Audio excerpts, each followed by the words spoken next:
Hey guys, Austin with Lost Creek. Today we're going to work on teaching you how to come when called. Now this is broken up into a few different parts. The first part is we need to teach the dog what come here means. The second thing we need to do is start adding criteria. By criteria, I mean there's a lot of different things. So we do distance, duration, distraction, if you're familiar with the 3 Ds of dog training.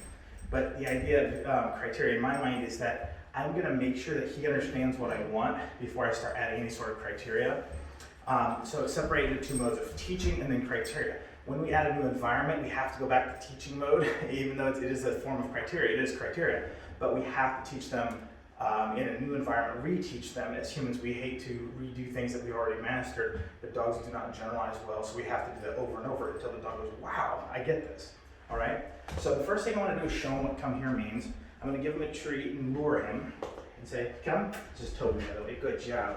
The second he comes in my direction, I'm going to tell him I like that by saying yes or good. Again, hey, Toby, look here, bud. I am luring him with the treat. He is distracted, so this is why we're using this as just a teach mode. Hey, come. Yes, very good. I don't care if he comes 3 inches or if he comes 6 feet. The idea is I want him advancing towards me. I'll start adding criteria later of distance when he understands it. So I can just take a step and say, come. Good. Kind of encourage him with my body motions.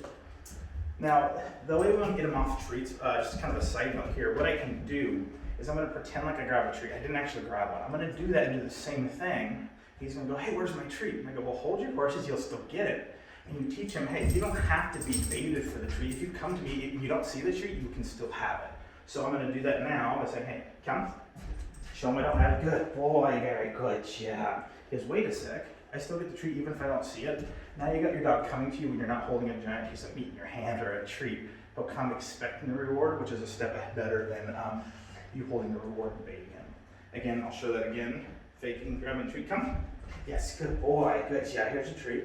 Now I always want to add pet and praise because those are tools you have all the time. You do not always have food. So let's just start him as an off-leash dog from the get-go. Again, I'm going to fake the treat, come. Yes, very good.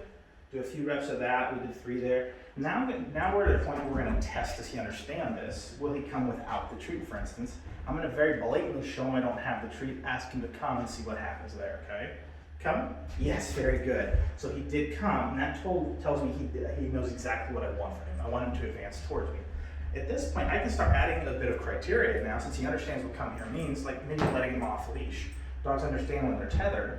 So now I can say, hey, come, good boy. You can see he immediately comes. Now we'll push this further in another video. We're going to show you outside how to get him actually to do this outside. It's a little bit more difficult, but what we want to do is master come in here before we go outside. A lot of people say, hey, well, you have treats on you. Well, of course he's coming to it. Yeah, that's the point. I want to set him up to succeed, set him up to know what he's supposed to do. Then we can start phasing out the treats. What I can do, for instance, is say, come here, good boy, give him a treat, let him go. Ask him, come here, love on him, good boy, let it go, let him go. And do this a few times until he gets to that point where he goes, I'm not doing it anymore, I'm not getting a treat, you've been tricking me. And I'll say, hey, you're not, come here, good boy. He goes, wait a sec, maybe I'll try harder next time. So eventually I can remove treats from the command, and you'll see, I'll say, hey, come here, good boy, good job, okay, go play. You see he's not even running off. Why? Because I'm fun. I'm showing him energy that he needs. I'm meeting his energy. Come here. Good. Without exceeding and getting him overwhelmed up too much. Good boy. Okay, go play. He's not eager to go. Again, don't lose sight of your end goal. I always tell people you're going to say, hey, get the heck away because I want to tell you to come. If you're moving, he's moving with you. Just tell him, hey, I love that. Good boy. Good job. There's nothing wrong with him trying to stay next to us. That's the whole point. He still will learn. I'll keep moving. You'll see he'll probably move with me. Good boy, good job, very good, Poppy.